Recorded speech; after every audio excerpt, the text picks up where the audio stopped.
শুধু কাগজে সিল নয়, এটি ভবিষ্যৎ বেছে নেওয়ার সুযোগ। আজ আমরা আছি অবিভক্ত বাংলার প্রথম জেলা যশোরে, যেখানে রয়েছে নানান ঐতিহাসিক স্থাপনা সহ মুক্তিযুদ্ধের স্মৃতিচিহ্ন। আমি আশরাফুল আলম আকাশ আপনাদের সবাইকে স্বাগত জানাচ্ছি যশোরের MM কলেজ মাঠ থেকে এন মোহাম্মদ ব্যালটে বাংলাদেশ অনুষ্ঠানে।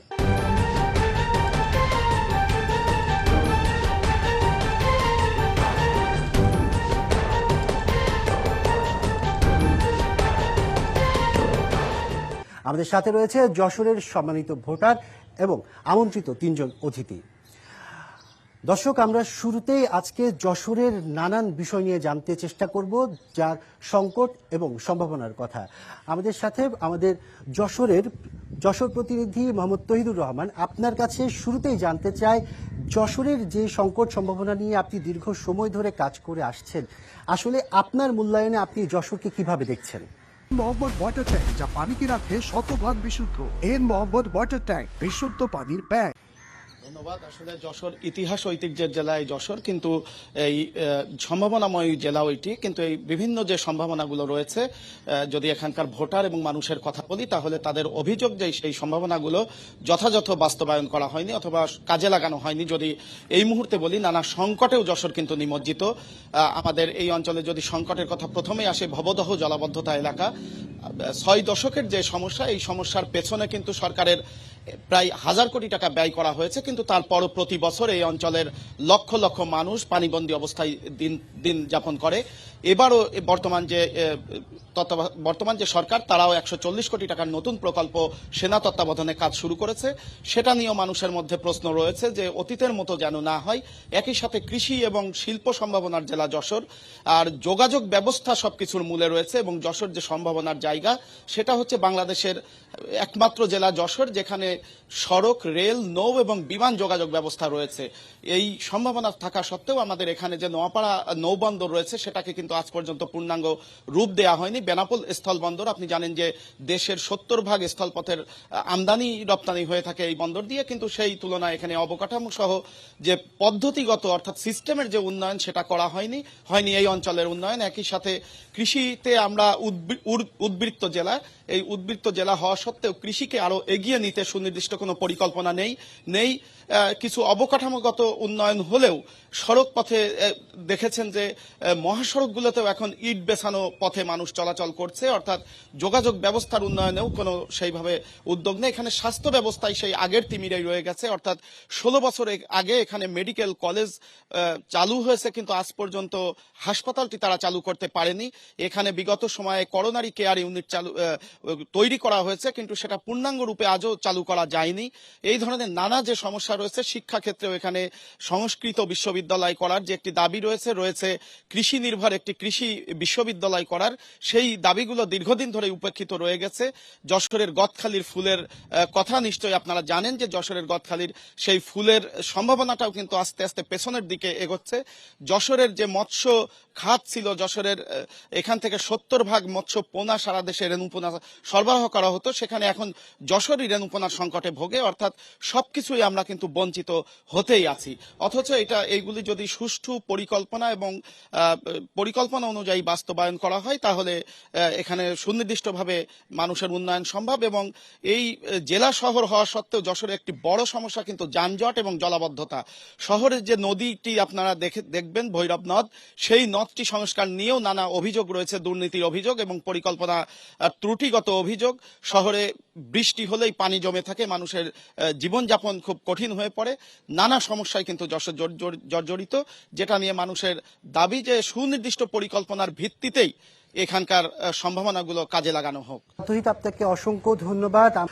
দর্শক, আমাদের সাথে আমন্ত্রিত 3 জন অতিথি রয়েছেন, যারা বিভিন্ন দলীয় প্রার্থী হিসাবে কিন্তু যশোর 3 এবং যশোরের বিভিন্ন আসন থেকে কিন্তু তারা নির্বাচনে অংশগ্রহণ করছেন। আমি প্রথমে পরিচয় করিয়ে দিতে চাই অনিন্দ ইসলাম অমিত, যিনি বিএনপির খুলনা বিভাগীয় সাংগঠনিক সম্পাদক এবং যশোর 3 আসনের সংসদ সদস্য প্রার্থী।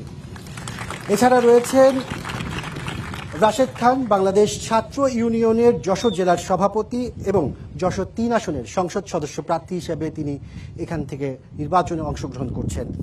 আর আমার পাশেই রয়েছেন অধ্যাপক গোলাম রসুল, তিনি বাংলাদেশ জামাতে ইসলামীর যশোর জেলা আমির এবং যশোর 4 আসনের সংসদ সদস্য প্রার্থী হিসেবে তিনি নির্বাচন করছেন। আপনাদের তিনজনকে আমন্ত্রণ জানাচ্ছি আমাদের আজকের এই এন মোহাম্মদ ব্যালটে বাংলাদেশ অনুষ্ঠানে। শুরুতেই আমি অনিন্দ ইসলাম অমিত আপনার কাছে জানতে চাইবো, আমাদের প্রতিনিধি বেশ কিছু সমস্যা সম্ভাবনার কথা বলছে। আমি শুরুতে আপনি যদি আমাকে বলতেন, আপনি এবার যশোর 3 আসন থেকে অংশগ্রহণ করছেন, আসলে আপনাকে কেন এই যশোরের জনগণ ভোট দিবে এই বিষয়টি আপনি কিভাবে বলবেন? যশোরের জনগণ কেন আমাকে ভোট দিব এর সুস্পষ্ট উত্তর আমি আপনাকে এই মুহূর্তে দিতে পারবো না, কারণ এক একটা জনগণের প্রত্যাশা, আকাঙ্ক্ষা এবং প্রাপ্তির পার্থক্য এক এক ধরনের। আমি যেটা মনে করি, মানুষ তার পরিচিত মানুষকে খুঁজে নিতে চায়, যে মানুষকে সে চেনে জানে, যে মানুষ তার সুখে দুঃখে অভাব অনটনে পাশে থাকে। এটা হচ্ছে সবচেয়ে বড় ব্যাপার, যে মানুষ তার ন্যায্য অধিকার আদায়ের লড়াই তার পাশে থাকে। বাংলাদেশ জাতীয়তাবাদী দলের একজন কর্মী হিসেবে আমি আপনাকে স্পষ্ট করে বলতে পারি, দায়িত্ব নিয়ে বলতে পারি, বিগত এই 16 বছরের ফ্যাসিবাদ বিরোধী আন্দোলনে একজন রাজনৈতিক কর্মী হিসেবে জনগণের ন্যায়সঙ্গত দাবির আদায়ের এই লড়াই আমি বরাবরই জনগণের পাশে ছিলাম।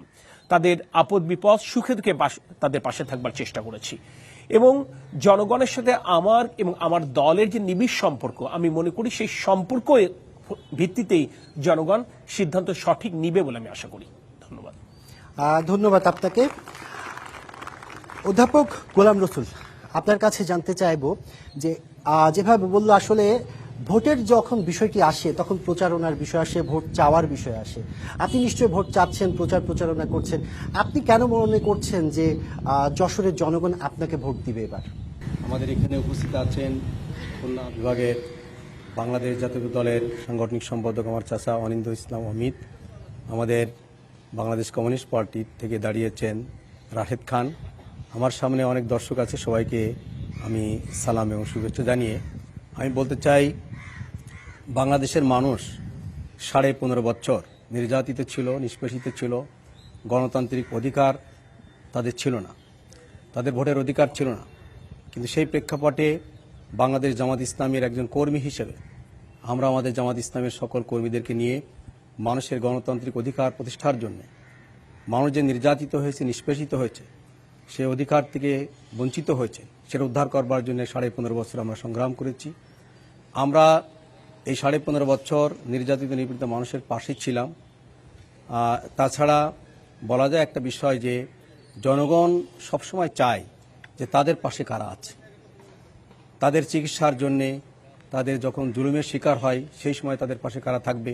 তো বাংলাদেশ জামাত ইসলামী দেখা যায় যে এই যশোরের সকল শ্রেণী পেশার মানুষের মাঝে ছিল, তাদের পাশে থাকছে, তাদের যে সমস্ত সমস্যাগুলো আছে সমস্যা দূর করবার জন্য এই 15.5 বছর ধরে এই জামাত ইসলামের প্রতিটা কর্মী, প্রতিটা নেতা তাদের পাশে ছিল।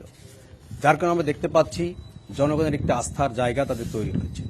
আরেকটি বিষয় হচ্ছে, বাংলাদেশের পতিত স্বৈরাচার যে সরকার, তারা বাংলাদেশে 15.5 বছর, বিগত 15.5 বছরে ব্যাপক দুর্নীতি করেছে। যে দুর্নীতির ছোঁয়া আজকে আমরা দেখতে পাচ্ছি। কাজে জনগণ একটি পরিবর্তন চায়। 5ই আগস্টের পরে ছাত্র জনতার আন্দোলনের মাধ্যমে যে স্বৈরাচারের পতন হয়েছে, এই মুহূর্তে এদেশের জনগণ চায় পরিবর্তন। রাজনৈতিকভাবে মানুষের চিন্তার পরিবর্তন হয়েছে। পরিবর্তিত পরিস্থিতিতে বাংলাদেশের মানুষ চায় দুর্নীতি মুক্ত একটি সমাজ, চাঁদাবাজ মুক্ত একটি সমাজ, দখলবাজ মুক্ত একটি সমাজ। চাই মানুষ তার মানবিক মর্যাদা, মানুষ তার বৈষম্যহীন একটি মানবিক মর্যাদা তারা চায়। ঠিক এই প্রেক্ষাপটে বাংলাদেশ জামাত ইসলামের একটা আবেদন আছে যে আমরা বাংলাদেশকে দুর্নীতি মুক্ত করব, চাঁদাবাজ মুক্ত করব, সন্ত্রাস মুক্ত করব এবং মানবিক একটি বাংলাদেশ তৈরি করব। এটা জনগণ গ্রহণ করেছে। আপনাকে ধন্যবাদ। আমরা আপনার কাছে আবার আসবো। আমি রাশেদ খান, আপনার কাছে জানতে চাইবো, আপনি বৈষম্য বিরোধী ছাত্র আন্দোলনের সময় নেতৃত্ব দিয়েছেন, আপনি এবার নির্বাচনে অংশগ্রহণ করছেন, আপনি কেন আত্মবিশ্বাসী? আপনি নিশ্চয়ই আত্মবিশ্বাসী হয়েছেন বলে আসলে নির্বাচনে অংশগ্রহণ করছেন। আপনি কেন মনে করছেন যে আপনি এবার ভোট পাবেন, অথবা আপনাকে আপনার যশোরের যে 3 আসন, সেই 3 আসনের ভোটাররা আপনাকে ভোট দেবে? ধন্যবাদ আপনাকে। বৈষম্যবিরোধী ছাত্র আন্দোলন যশোর জেলার নেতৃত্ব আমি দিয়েছিলাম এবং আমার সাথে যারা ছিলেন সকলেই মাঠে নেমেছিলেন, রাস্তায় নেমেছিলেন একটা পরিবর্তনের লক্ষ্যে। আমরা বিগত বছরগুলোতে দেখেছি যে আওয়ামী সরকারের সময়ে বিভিন্ন সন্ত্রাসী কার্যক্রম, লুটপাট এবং টাকা পাচার, এই সবকিছু মিলে জনজীবন অতিষ্ঠ ছিল।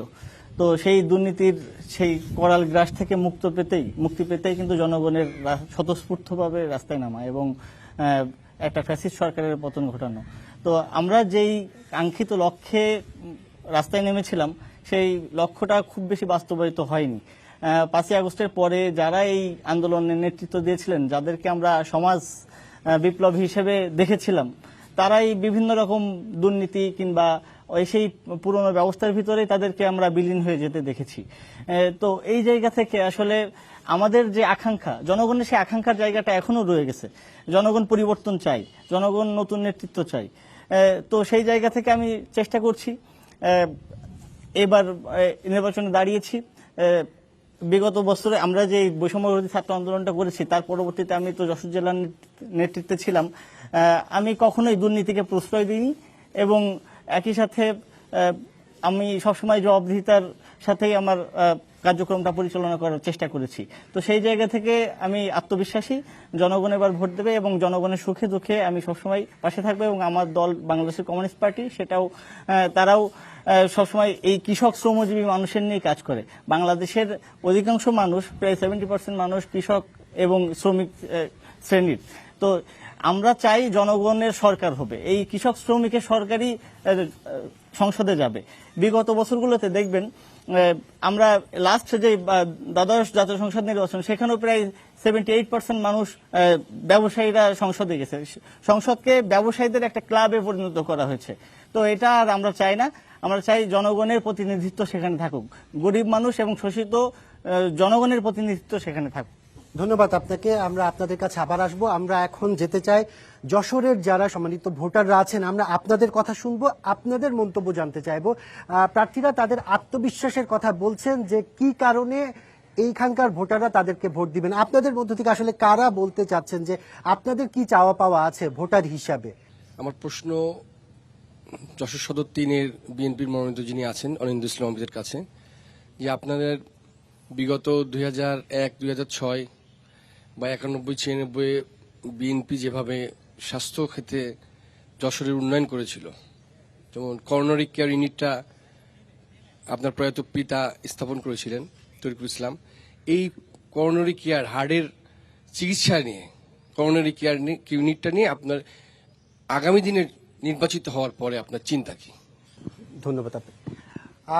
আর কে কথা বলতে চাচ্ছেন? আপনি। আমি মঞ্জুরুল আলম। আমাদের যশোরের মূলত যে এখন যে সমস্যা, সেটা হচ্ছে যশোরের দুঃখ বলা হয় ভবদাহকে।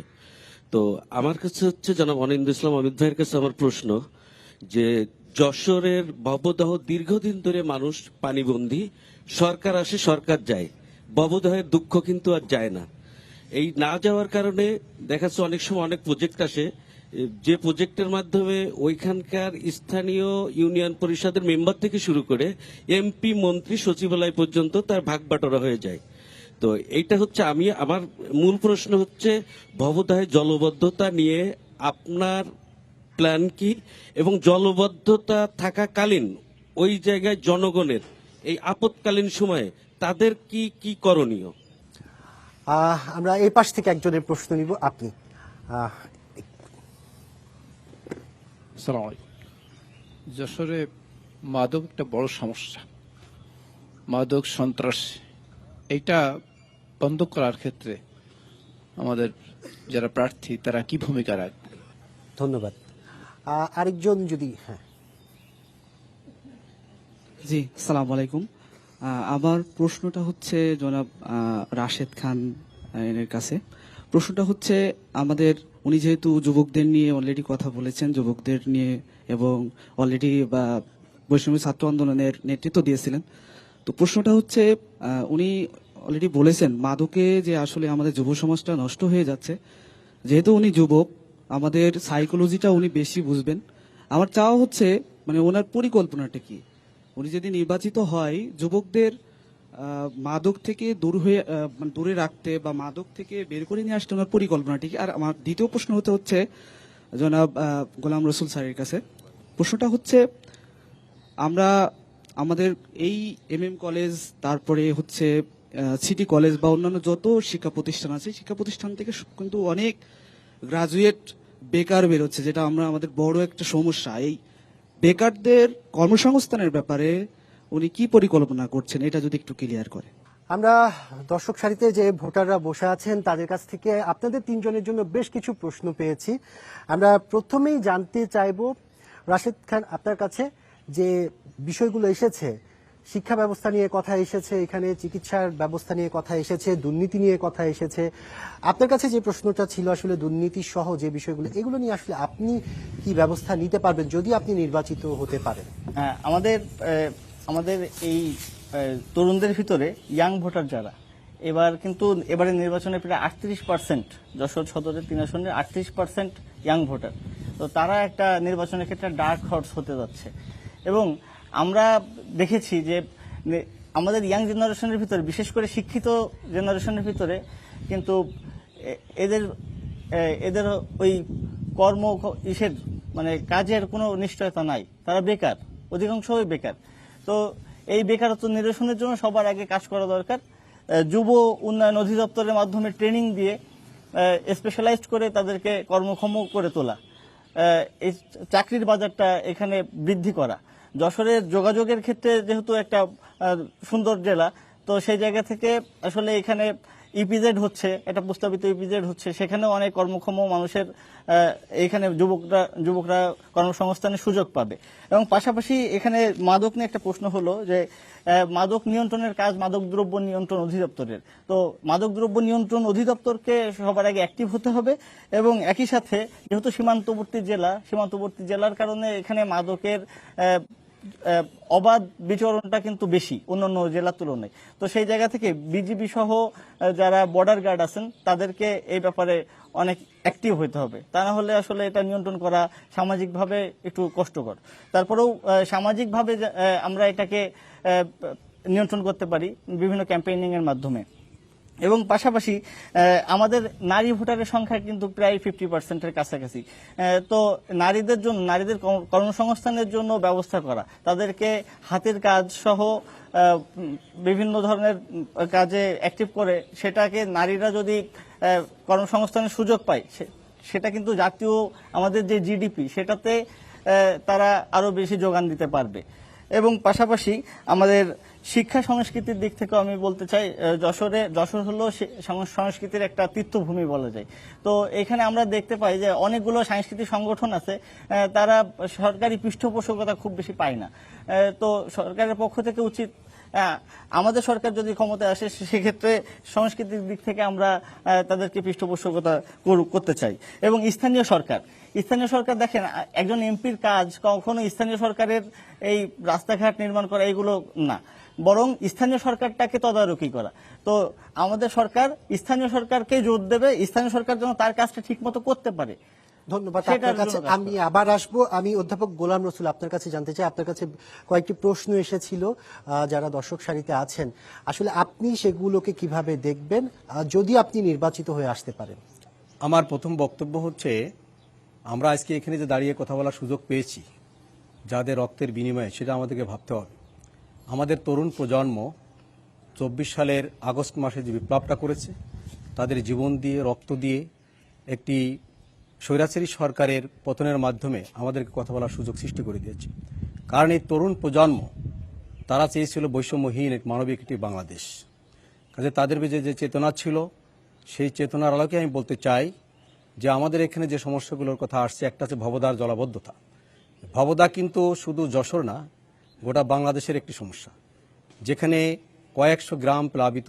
আজকে আমার কাছে রিং দিয়েছে, সেখানে সেনাবাহিনী যে 136 কোটি টাকার কাজ করছে, ভবদার খাল বেঁধে দিয়ে যখনই কাজ শুরু করেছে, এদিকে যে সমস্ত ঘেরগুলো আছে, ঘেরের মালিকগুলো ঘেরকে আগামী দিনে সুন্দর করার জন্য তারা সেখানে বিভিন্ন মেশিন দিয়ে পানি সেচ দিচ্ছে, দেওয়ার কারণে যারা ধান লাগাচ্ছিল সেই সমস্ত বিলগুলো আবার প্লাবিত হয়ে গেছে। এখানে আসলে যে সমস্যাটা আছে, সেই সমস্যাটা দূর করতে গেলে পরিবেশ বিশেষজ্ঞদের দিয়ে এটা গবেষণা করতে হবে। তারপরে যারা কাজটা করবে তাদেরকে হতে হবে দুর্নীতিমুক্ত। কারণ আমরা দেখেছি 88 সাল থেকে এই পর্যন্ত ভবদার জলাবদ্ধতা, এই ভবদার জলাবদ্ধতা প্রায় 1000 কোটি টাকার কাজ হয়েছে, কিন্তু এখানে প্রকৃতপক্ষে সেই কাজ, সেই টাকা পয়সা কিন্তু কাজে লাগেনি। কারণ হচ্ছে যারা কাজ করেছে, যে সরকার কাজ করেছে, সেই সরকারের এমপি এবং মন্ত্রীরা এবং অসাধু আমলারা অধিকাংশ টাকা দুর্নীতির মাধ্যমে আত্মসাৎ করেছে। এই জন্য ভবতার জলবদ্ধতা দূর করতে গেলে দুইটা জিনিস দরকার। একটা হচ্ছে দুর্নীতিমুক্ত প্রশাসন, দুর্নীতিমুক্ত রাষ্ট্র, দুর্নীতিমুক্ত নেতৃত্ব। 2 নম্বর হচ্ছে বিশেষজ্ঞদের দিয়ে সেটা জরিপ করে যে কিভাবে সেখানকার সমস্যার সমাধান করা যায়, সেটা আসলে একটা সুন্দর ব্যবস্থাপনা বের করা। কারণ সেখানে অনেক বিল আছে, সেখানে অনেক ঘের আছে, অনেক খালগুলো বন্ধ হয়ে গেছে। যা সংক্ষিপ্ত করে বলতে চাই। 2 নম্বর কথা যে এখানে আমাদের যে আরো যে সমস্যাগুলো আসছে, এখানে যুবকদের যে বেকারত্ব, আমি বলতে চাই বাংলাদেশে দুর্নীতি যদি দূর হয় তাহলে যুবকদের বেকারত্ব দূর হবে। দুর্নীতিমুক্ত বাংলাদেশ হলে হাজার হাজার কোটি টাকা বাঁচবে, যে টাকা দিয়ে মিল কারখানা তৈরি করা যাবে, বিভিন্ন মানে কর্মসংস্থানের ব্যবস্থা করা যাবে, তাহলে যুবকরা কিন্তু একদিক দিয়ে। ধন্যবাদ আপনাকে, ধন্যবাদ। আমি আপনার কাছে আবার আসবো। অনিন্দ ইসলাম অমিত, আপনার কাছে একজন প্রশ্ন রেখেছিলেন যে চিকিৎসা ব্যবস্থার যে অব্যবস্থাপনা এখন আছে, আসলে আপনি যদি আসতে পারেন সেই চিকিৎসা ব্যবস্থার ক্ষেত্রে আপনার ভূমিকাটা কি রাখবেন? আপনার মাধ্যমে যেটা জানাতে চাই, যশোরবাসী নিশ্চয়ই স্মরণে আছেন। যশোরবাসী যেটা মনে করেন যে যশোর 100 শয্যা বিশিষ্ট হাসপাতালকে 250 শয্যা বিশিষ্ট হাসপাতাল 91-96 পিরিয়ডে বিএনপির আমলেই এটা হয়েছিল। এখানে আপনার স্থানীয় প্রতিনিধিও উল্লেখ করেছেন প্রায় 16 বছর আগে মেডিকেল কলেজ প্রতিষ্ঠার একটা ঘোষণা হয়েছিল। এটাও দেশনেত্রী বেগম খালেদা জিয়া তৎকালীন প্রধানমন্ত্রী 2006 সালে আমার প্রয়াত পিতা তরিকুল ইসলামের আহ্বানে যশোর ঈদগাহ ময়দানে এটা করবার ঘোষণা দিয়েছিলেন। তৎকালীন সরকার তার ওই মেয়াদের শেষ সময়ে তারা জমি অধিগ্রহণের জন্য অর্থ পর্যন্ত বরাদ্দ দিয়ে গিয়েছিলেন। কিন্তু দুর্ভাগ্য আমাদের এই 18 বছরে যশোর মেডিকেল কলেজের একটা বিল্ডিং মাত্র হয়েছে মাত্র কয়েক বছর আগে। তার আগ পর্যন্ত করোনারি কেয়ারের দোতলায় এই মেডিকেল কলেজের কাজটা হতো। অর্থাৎ মেডিকেল কলেজ হাসপাতাল এখনো পর্যন্ত যশোরবাসী প্রত্যক্ষ করেনি। সর্বোপরি এটার কাজ এখনো পর্যন্ত শুরু হয়নি। So this is our commitment. যেহেতু আমার দল 2006 সালে মেডিকেল কলেজ হাসপাতাল প্রতিষ্ঠার উদ্যোগ নিয়েছিল, যদি যশোরবাসী তাদের প্রতিনিধিত্ব করবার সুযোগ আমাকে দেন, মহান আল্লাহ পাক যদি আমাকে কবুল করেন, তাহলে যশোরবাসীকে আমরা একটা 500 শয্যা বিশিষ্ট মেডিকেল কলেজ হাসপাতাল উপহার দেবার জন্য চেষ্টা করব। আমি ধন্যবাদ। করোনারি কেয়ার ইউনিটেরও একটি কথা উঠেছে। করোনারি কেয়ার ইউনিটও পূর্ণাঙ্গ লাভ করেনি। বাংলাদেশে মেডিকেল কলেজের বাইরে একমাত্র ব্যতিক্রম এই করোনারি কেয়ার ইউনিট শুধুমাত্র যশোরে ছিল। দুর্ভাগ্য, করোনারি কেয়ার ইউনিট পূর্ণাঙ্গ লাভ করেনি কেন? পরবর্তী সরকার, আওয়ামী লীগ সরকার, ফ্যাসিস্ট সরকার এটাকে পূর্ণাঙ্গ করবার কোনো প্রয়োজন অনুভব করেনি। যেটি বলছিলেন যে স্বাস্থ্য খাত সহ বিভিন্ন দুর্নীতির কথা আপনি শুরু থেকে বলে আসছিলেন, আমি আপনার কাছে আসলে জানতে চাইছি গত 17 বছর এক কথায় বিএনপি খুব একটা কোণঠাসা অবস্থানে ছিল। সেই কোণঠাসা অবস্থান থেকে বর্তমানে আপনার এই যশোর সংসদীয় আসনে আপনাদের আসলে দলীয় অবস্থানটা কোথায় গিয়ে দাঁড়িয়েছে? গত 17 বছর আসলে বিএনপি শুধু কোণঠাসা অবস্থায় ছিল না, বাংলাদেশের জনগণই কোণঠাসা অবস্থায় ছিল। বিএনপি তাদের প্রতিনিধিত্ব করেছে এবং বিএনপি তার ন্যায়সঙ্গত দাবি আদায়ের লড়াই করেছে। সে কারণে রাজপথে কিংবা বাংলাদেশের জনগণ প্রত্যক্ষ করেছে যে বিএনপি আসলে কোণঠাসা অবস্থায়। এটা একটা প্রতীকী ব্যাপার, অর্থাৎ বাংলাদেশের জনগণই আসলে কোণঠাসা অবস্থায় ছিল। 17 বছর আমরা কোণঠাসা অবস্থায় কেন ছিলাম? কারণ বাংলাদেশে গণতন্ত্র ছিল না, বাংলাদেশের মানুষের ভোটের অধিকার ছিল না, বাংলাদেশের মানুষের মানবাধিকার ছিল না, আইনের শাসন থেকে তারা বঞ্চিত ছিল। গণমাধ্যমের বন্ধুদের অর্থাৎ আপনার মতো গণমাধ্যমের কর্মীদেরও লেখবার এবং বলবার স্বাধীনতা ছিল না। আমরা বাংলাদেশের মানুষের গণতান্ত্রিক অধিকারগুলো ফিরিয়ে আনবার জন্য লড়াই করেছি। লড়াইটি যখন শুরু করেছিলাম, বাংলাদেশের সাধারণ মানুষের কাছে হয়তো প্রথাগতভাবে মনে হচ্ছিল বিএনপি তার ব্যক্তির স্বার্থে, দলীয় স্বার্থে আন্দোলনটি করছে। কিন্তু সময়ের পরিক্রমায় মানুষ বুঝতে পেরেছে, দেশবাসী বুঝতে পেরেছে বিএনপি আসলে তাদেরই কথা বলছে, যার আমরা চূড়ান্ত লক্ষ্য আমরা দেখলাম। আমরা গণ অভ্যুত্থানের সময় আমাদের ছাত্রছাত্রীরা, আমাদের ছোট ভাইয়েরা, আমাদের বোনেরা, আমাদের সন্তানেরা যখন কোটা সংস্কারের আন্দোলন শুরু করলো, সেই কোটা সংস্কার আন্দোলনের উপর যখন তৎকালীন ফ্যাসিস্ট শেখ হাসিনা স্বৈরাচারী বাহিনী যখন জুলুম করলেন, নির্যাতন করলেন, তাদেরকে কটাক্ষ করলেন, তখন কিন্তু এই ছাত্রছাত্রীদের পাশে সারা বাংলাদেশের মানুষ কেন এসে দাঁড়ানো? কারণ ছাত্রছাত্রীরা কারোর সন্তান, কারোর ভাই।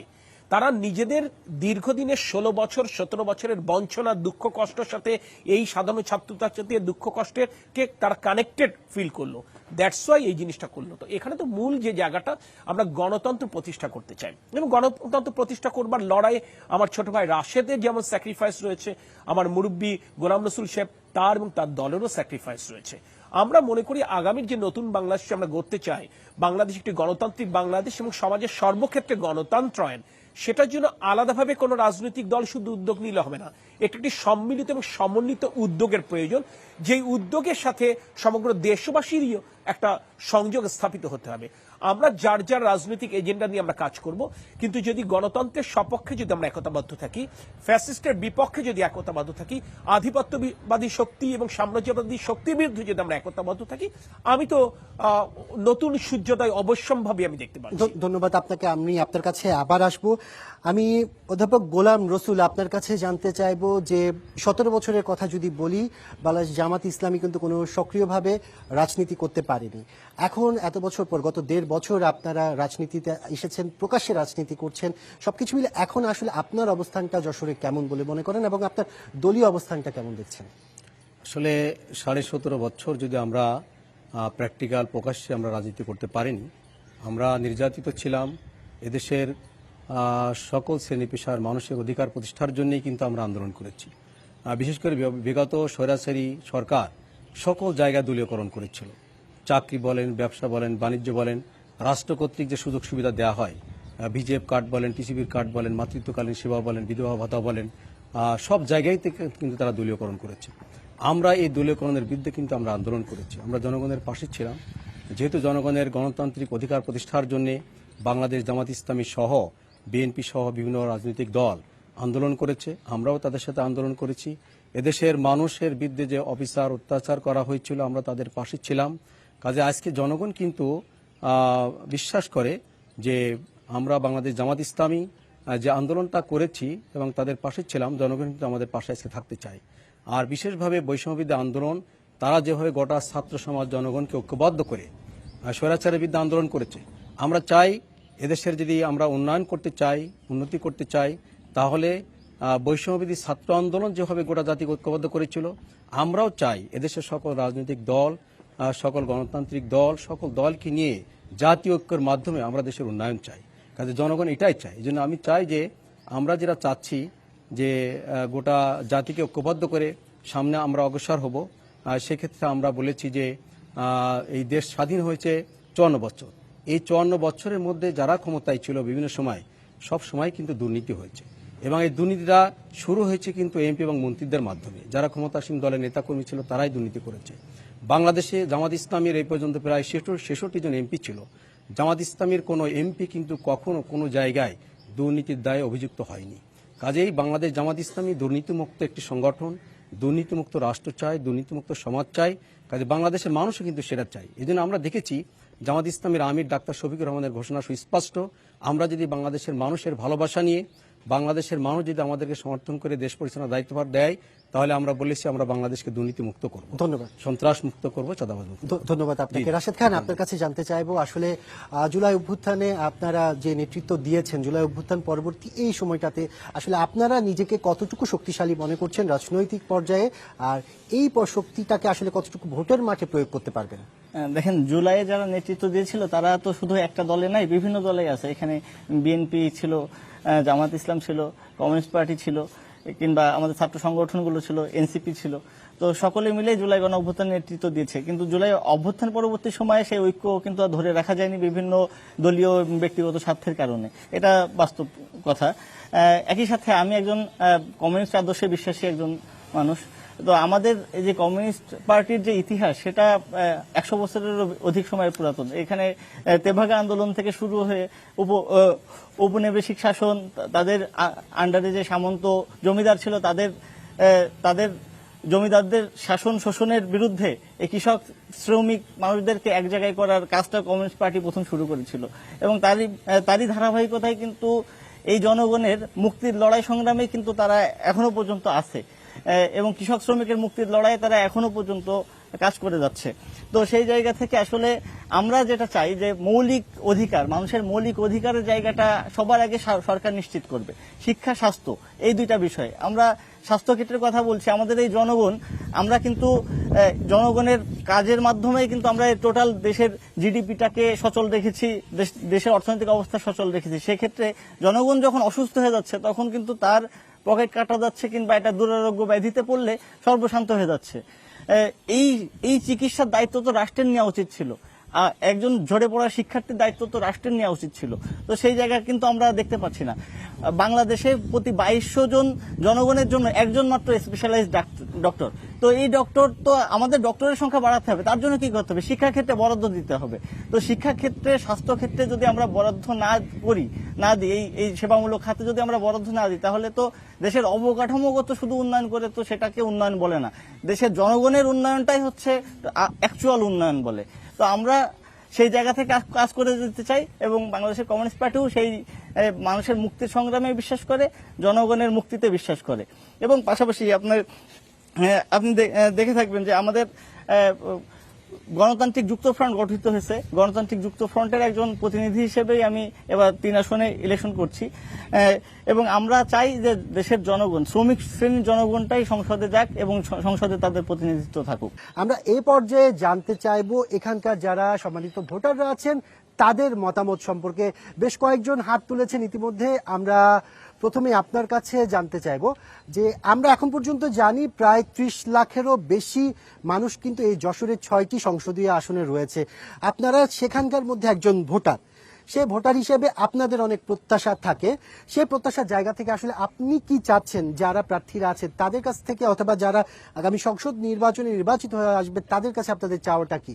আমাদের যশোরের যে সম্মানিত 3 জন সংসদ সদস্য প্রার্থী, তাদের কাছে আমার চাওয়াটা বা জানতে চাওয়াটা যে আমরা তো অন্যদের কাছে শুনেছি আমাদের যে অবকাঠামো, নদী এবং অর্থনৈতিক উন্নয়ন, সেই ক্ষেত্রে আমি একটি ভিন্ন প্রশ্ন করব। যশোর একটি শিল্প সাহিত্যের একটি জায়গা।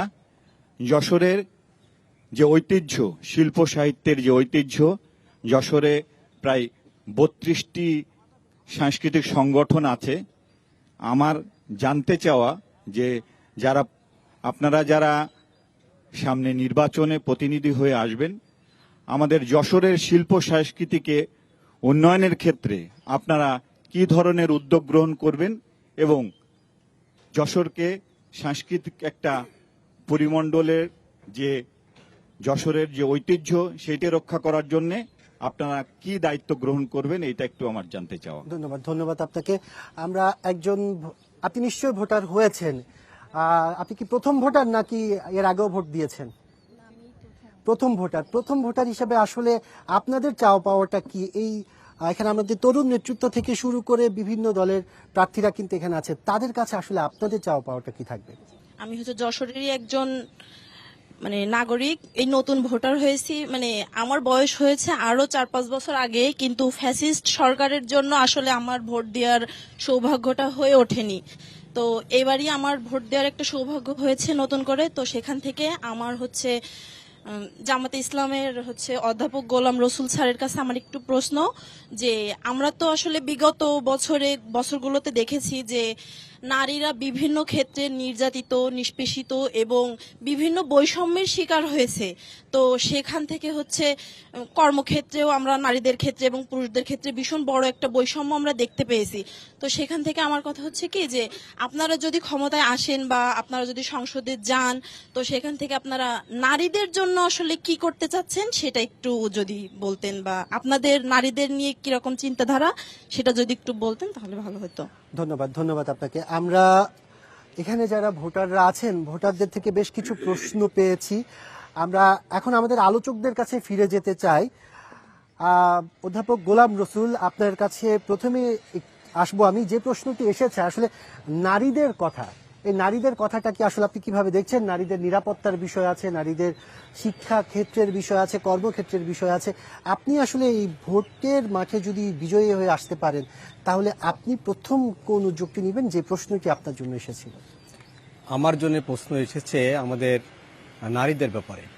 আসলে একটা জাতির উন্নয়নের জন্য পুরুষ এবং নারী উভয় সমন্বিত কর্মের মাধ্যমে কিন্তু একটা জাতি উন্নতি লাভ করতে পারে। বাংলাদেশের আজকে যারা ভোটার আছে 50% পুরুষ, 50% কিন্তু মহিলা। কাজে আমরা চাই বাংলাদেশের যে 18 কোটি মানুষ, আমাদের দেশটা অত্যন্ত সমৃদ্ধশালী একটি দেশ, এদেশ অত্যন্ত উর্বর দেশ, এদেশের মানুষের মধ্যে অনেক যোগ্যতা এবং প্রতিভা আছে। আমি বিশ্বাস করি আমার দেশের যারা মেয়ে, যারা মহিলা, তাদের মধ্যে অনেক যোগ্যতা এবং প্রতিভা আছে। তাদেরকেও আমরা চাই দেশের উন্নয়নের জন্য বিভিন্ন ক্ষেত্রে কর্মসংস্থানে তারা থাকবে এবং তাদের কর্মের মাধ্যমে দেশও উন্নতি লাভ করবে। আর একটা হচ্ছে নারীদের সিকিউরিটি। আপনারা দেখেছেন ঢাকা বিশ্ববিদ্যালয়ে ছাত্র শিবিরকে নারীরা, মহিলারা, মেয়েরা কিন্তু বেশি ভোট দিয়েছে, কারণ তারা চিন্তা করেছে এই বিশ্ববিদ্যালয় ক্যাম্পাসে আমাদের নিরাপত্তা, আমাদের একাডেমিক লেখাপড়ার যে পরিবেশ, এই পরিবেশ সৃষ্টি করতে হলে অবশ্যই ইসলামী ছাত্র শিবিরকে ভোট দিতে হবে, কারণ ইসলামী ছাত্র শিবিরকে ভোট দিলেই আমরা ক্যাম্পাসে নিরাপত্তা পাবো এবং ক্যাম্পাসে আমরা ভালো লেখাপড়ার পরিবেশ পাবো। আমার বিশ্বাস বাংলাদেশের মেয়েরাও, বাংলাদেশের মহিলা ভোটাররাও তারাও চিন্তা করে বাংলাদেশে তাদের জীবনের নিরাপত্তা, তাদের সিকিউরিটি জামাত ইসলামী সহ গণতান্ত্রিক যে দেশ যারা আছে তারা সবাই রক্ষা করবে। বিশেষ করে জামাত ইসলামীর কাছে, জামাত ইসলামী এদেশের ক্ষমতায় যায়, এদেশের মানুষ যদি ভালোবাসা দিয়ে দেশ পরিচালনার দায়িত্বভার জামাত ইসলামীকে দেয়, অবশ্যই এদেশের নারীদেরকে সিকিউরিটির ব্যাপারে জামাত ইসলামী সর্বাত্মকভাবে চেষ্টা করবে তাদের ইজ্জত আবরু রক্ষা করে তারা যাতে চলতে পারে। আমরা রাসূল আকরাম সাল্লাল্লাহু আলাইহি ওয়াসাল্লামের একটা হাদিস শুনে আপনাকে, আল্লাহ রসুল খানায় কাবার সামনে বসে আছেন, এমন সময় খাব্বাব ইবনে আরাত রাদিয়াল্লাহু তাআলা তিনি যে বলছেন, হে আল্লাহ রসুল, আমাদের জন্য কি আপনি দোয়া করেন না? তখন আল্লাহ রসুলের চেহারাটা লাল হয়ে গেল। তখন তিনি খাব্বাবকে বলেন, হে খাব্বাব, তুমি জেনে রাখো এমন একদিন আসবে যেদিন ইয়েমেনের সানা থেকে শুরু করে তুরস্কের হাজরামাউত পর্যন্ত একজন মহিলা রাতের অন্ধকার হেঁটে যাবে, তার ইজ্জত লুণ্ঠন করার জন্য কোনো ব্যক্তি খুঁজে পাওয়া যাবে না। কাজে মানুষের মানবিকতা যদি বৃদ্ধি করা যায়, মানবিক নৈতিকতা যদি বৃদ্ধি করা যায়, মানুষকে মানবিক চরিত্রে যদি উদ্বুদ্ধ করা যায়, তাহলে সে দেশের সকল শ্রেণী পেশার মানুষ নিরাপদ থাকবে। আমার দেশের মহিলারাও, যেহেতু তারা মায়ের জাতি, তারাও কিন্তু তাদের সিকিউরিটি অনুভব করবে। আমরা সর্বাত্মকভাবে চেষ্টা করব তাদের সিকিউরিটির জন্য, প্লাস তাদের কর্মসংস্থানের মাধ্যমে দেশের উন্নয়নের জন্য চেষ্টা করব। ধন্যবাদ আপনাকে। রাশেদ খান, আপনার কাছে একটি জিনিস জানতে চাই, সেটা হচ্ছে আইন শৃঙ্খলা পরিস্থিতি। যে আইন শৃঙ্খলা পরিস্থিতি নিয়ে আসলে খুব একটা সন্তুষ্টি জনমনে আছে বলে মনে হয় না। ভোটের দিনের যে আইন শৃঙ্খলা পরিস্থিতি অথবা কেন্দ্র দখলের একটি ব্যবস্থাপনা কিন্তু আমরা দেখি, সেই বিষয়টিতে আপনি আসলে কতটুকু স্বস্তিতে আছেন অথবা কি মনে করছেন আসলে ভোটের দিনের পরিস্থিতিটা কেমন হতে পারে? আসলে বিগত বছরগুলোতে যশোরে একটা দুর্বৃত্তায়নের শহরে পরিণত করা হয়েছিল। এখানে ক্যাডার ভিত্তিক রাজনীতি চালু করার মাধ্যমে জনমনে একটা ভীতি ছিল। তো এই ফ্যাসিবাদ বিরোধী আন্দোলনের ফলে ফ্যাসিস্টরা বিতাড়িত হয়েছে, কিন্তু আমাদের যেই নিরাপত্তার যে বিষয়টা, সেটা কিন্তু এখন নতুন করে আবার ভাবতে হচ্ছে। কারণ বিগত ৩-৪ মাসে যশোরে প্রায় ৩০টিরও অধিক খুন হয়েছে। তো এটা আসলে আমাদের জন্য একটা শঙ্কার ব্যাপার। তারপরেও আমাদের এখানে সিনিয়ররা আছেন, যেমন আমাদের বিএনপির অনিন্দ ইসলাম অমিত ভাই আছেন, আমাদের গোলাম রসুল সাহেব আছেন। ওনারা যদি আমরা সবাই মিলে যদি একটা হারমোনি গড়ে তুলতে পারি, ভোট দখলের রাজনীতি তো এটা তো ফ্যাসিবাদী আচরণ। আমরা তো ফ্যাসিবাদ বিরোধী শক্তি, তো আমরা তো এই একই ঘটনার পুনরাবৃত্তি ঘটাতে চাই না, বা বাংলাদেশের মানুষ কিন্তু আমাদের কাছে এটা প্রত্যাশা করে না। তো সেই জায়গা থেকে আমরা বিশ্বাস করি, বিশ্বাসটা অনেক বড় ব্যাপার। আমরা বিশ্বাস করি ভোট দখল হবে না, এখানে কালো টাকা ছড়াছড়ি হবে না এবং পেশি শক্তির ব্যবহার এখানে হবে না, এটা আমরা বিশ্বাস করি। আমরা প্রত্যাশা করি আমাদের সহযোদ্ধাদের কাছ থেকে, এবং একই সাথে প্রশাসনেরও এই ব্যাপারে যথেষ্ট ভূমিকা রাখতে হবে। নির্বাচন কমিশনকে তার আচরণবিধি যেন প্রত্যেকটা প্রার্থী যেন ঠিক রাখে, তার ব্যাপারে তাদেরকে সার্বক্ষণিক নজরদারিতে রাখতে হবে, এবং ভোটের মাঠ যেন কোনোভাবে দখল না হয় সেজন্য পুলিশ প্রশাসন সহ আইন শৃঙ্খলা রক্ষাকারী বাহিনীকে ধন্যবাদ আপনাকে। আমরা অনিন্দ ইসলাম অমিত, আপনার কাছে জানতে চাইবো, আমাদের দর্শক সারি থেকে একটি প্রশ্ন এসেছে, শিল্প সংস্কৃতি, এই যে শিল্প সংস্কৃতি ঘেরা যশোর জেলা, এইটি রক্ষার্থে আসলে আপনাদের ভূমিকাটা কি থাকবে, অথবা যদি আপনি নির্বাচিত হয়ে আসতে পারেন সেক্ষেত্রে আপনার সুনির্দিষ্ট কোনো পরিকল্পনা আছে কিনা? যশোরের যতগুলো সাংস্কৃতিক সংগঠন আছে, দীর্ঘদিন ধরে যে সমস্ত সাংস্কৃতিক সংগঠনগুলো কাজ করছে, এই প্রতিটা সংগঠনের সাথে আমার পরিবার এবং আমার দলের প্রত্যক্ষ এবং পরোক্ষভাবে একটি যোগাযোগ রয়েছে। আমাদের দল যতবারই রাষ্ট্র পরিচালনার দায়িত্বে ছিল, সরকার থেকে পৃষ্ঠপোষকতা দেওয়া হয়েছে সমস্ত সাংস্কৃতিক সংগঠনগুলোকে পরবর্তীতে বিভিন্ন সময় বিভিন্ন রাজনৈতিক দল নিয়ন্ত্রণ করার চেষ্টা করেছে, তাদের এজেন্ডা বাস্তবায়ন করবার চেষ্টা করেছে, কিন্তু আমার দলের এই ধরনের কোনো মনোভাব আমরা কোনোদিন প্রকাশ করিনি। এমনকি এই যে গণধিকৃত শেখ হাসিনা বাংলাদেশ ছেড়ে পালিয়ে যাবার পর বিভিন্ন সময় সাংস্কৃতিক সংগঠনগুলোর প্রতিবন্ধকতার সম্মুখীন হচ্ছে। প্রতিকূলতার সম্মুখীন হয়েছে। সেই প্রতিবন্ধকতা অতিক্রম করবার ক্ষেত্রে আমি এবং আমার দল সর্বতভাবে তাদের পাশে ছিলাম। তো আমি এটুকু বলতে পারি, যশোরের সাংস্কৃতিক সংগঠনের ঐতিহ্য রয়েছে। বিএনপি যদি রাষ্ট্র পরিচালনার দায়িত্ব আবারও পায় জনগণের ভোটে, ইনশাল্লাহ সাংস্কৃতিক সংগঠনগুলো তার মতো করে কাজ করবে। তারা বাংলাদেশের ইতিহাস এবং ঐতিহ্যকে ধারণ করে বাংলাদেশের মানুষের কথা, বাংলাদেশের মাটির কথা তুলে আনবে, এবং সেক্ষেত্রে দল হিসেবে বাংলাদেশ জাতীয়তাবাদী দল তাকে পৃষ্ঠপোষকতা করবে। ব্যক্তিগতভাবে তাদের সাথে আমার এবং আমার পরিবারের যে সংযোগ, আমি সর্বতভাবে তাদের পাশে যেমন ছিলাম অতীতে, ভবিষ্যতে থাকবো ইনশাল্লাহ। ধন্যবাদ আপনাকে।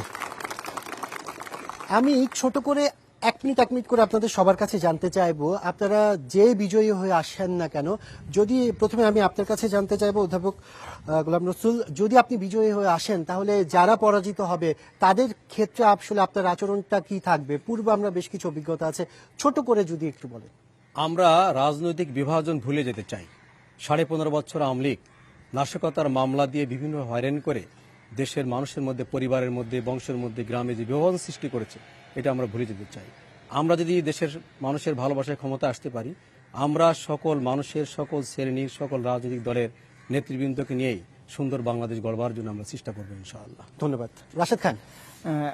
আমরা সর্বপ্রথম দুর্নীতিমুক্ত একটি প্রশাসন চাই। দুর্নীতি, চাঁদাবাজি, মাদক সন্ত্রাসের বিপক্ষে জিরো টলারেন্স চাই আমরা।